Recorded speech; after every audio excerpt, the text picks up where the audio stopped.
Does retirement planning end when you retire? Well, here to talk with me about this is Rob Ziliak from Buckingham Strategic Wealth.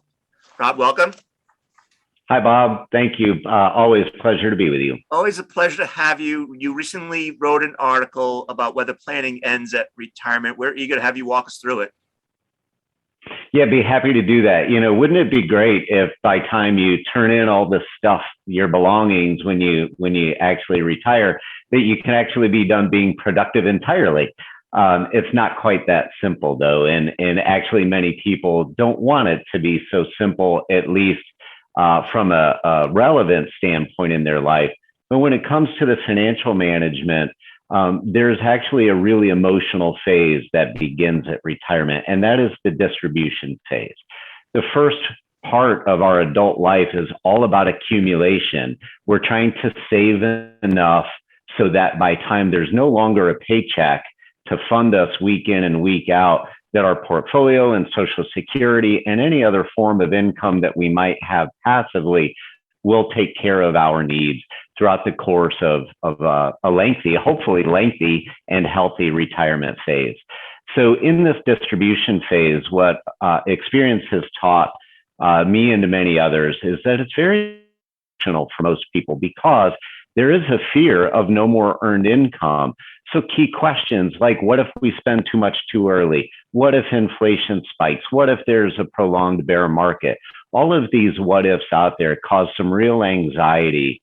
And the anxiety, though, Bob, is unnecessary if the proper planning is put into place, because ultimately the sacrifices made throughout the accumulation phase are designed to provide enjoyment throughout the distribution phase. And if 5 key areas are planned for, people are much more likely to enjoy their retirement. Right. So what are the 5 key areas that folks need to contemplate? Yeah, 5 key areas. So it really starts with a long-term view, right? What are they really planning for? What's the destination? And so, for example, in the article, I say, what if it's age 65 and there's a couple? Doesn't really matter if it's a partner or spouses at that point, but it's 2 people age 65. Mortality alone tells us that they should plan to make it until age 90. So we're talking about 2 people need to live for 25 years, bare minimum, with an overarching goal of not running out of money before they run out of time. So it starts with following areas: a retirement income planning strategy. Somehow, some way, the dots need to be connected between the portfolio, Social Security, maybe there's a pension, if there's rental property. There are disparate forms of income that need to work together to ensure that any bills to fund lifestyle or needs are covered for. Right. Next, there's also portfolio planning. Risk and return is a huge component into the future. So if inflation's running at 3%, but a portfolio is structured in such a conservative way or an expensive manner, or subject to high tax erosion in the portfolio, that it yields less than 3%, that couple could be in some real trouble because it won't keep up with the rate of inflation. So it's after taxes and after expenses that returns are necessary. A third piece is tax planning. Oftentimes, taxes are thought about in the rear view mirror. The important part is to look through the windshield, the forward-looking planning to minimize the erosion of taxes. And that's in a twofold lens, Bob. One is in the current year. So whatever the current year is between the present date and the end of the calendar year, the question should always be, what can be done to reduce the burden of taxes before the end of the year?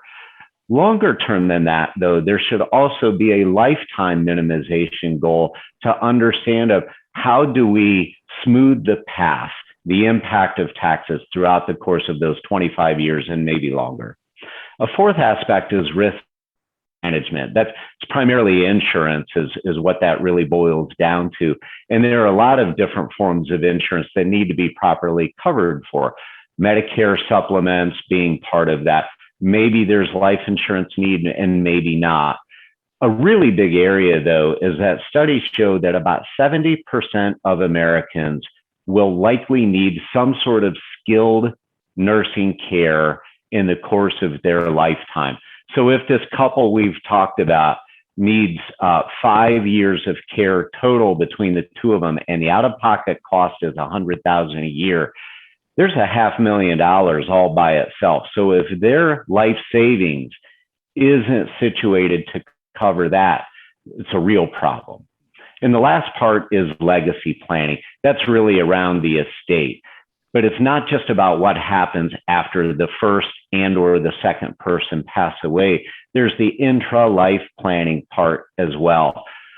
Wills and trusts, of course, are critically important, but there's things like durable power of attorney. So if one person can't make their financial decisions anymore due to some sort of incapacitation, there needs to be legal authority for someone else to step in. And then there's the living will part, which is the durable power of healthcare, so that, again, one person can't make their own medical decisions, at least one other person needs to have the authority to do it. And on this note, Bob, is it's not a one and done scenario when it comes to legal documents. Many states and institutions will actually only honor a legal agreement for a 5 to 7 year period of time. So there's a recurring need to revisit it. So you add all those 5 things up, Bob, and it's either going to cause some real angst for a couple, or they can have real peace of mind because they're in good shape. Yeah, and you mentioned recurring events. Obviously, folks need to monitor their plan and adjust it accordingly. So retirement planning is almost a lifelong activity. It doesn't have to be onerous, but once you put in place these pieces of the puzzle, it's really just a matter of revisiting and readjusting as needed. Absolutely. And on that as needed, it does differ for everyone.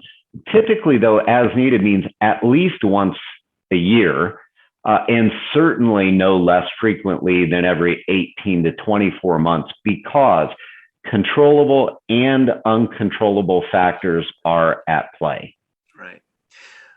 We covered a lot of ground, Rob. Anything that we missed or anything that needs to be reemphasized? Really, Bob, it's just this preparing in advance. So my article starts with the presumption that the couple is already financially and emotionally prepared to retire. So if there's not crystal clarity in both of those aspects, the couple really needs to take the first step, which is understand, are they both financially and emotionally ready to take that step?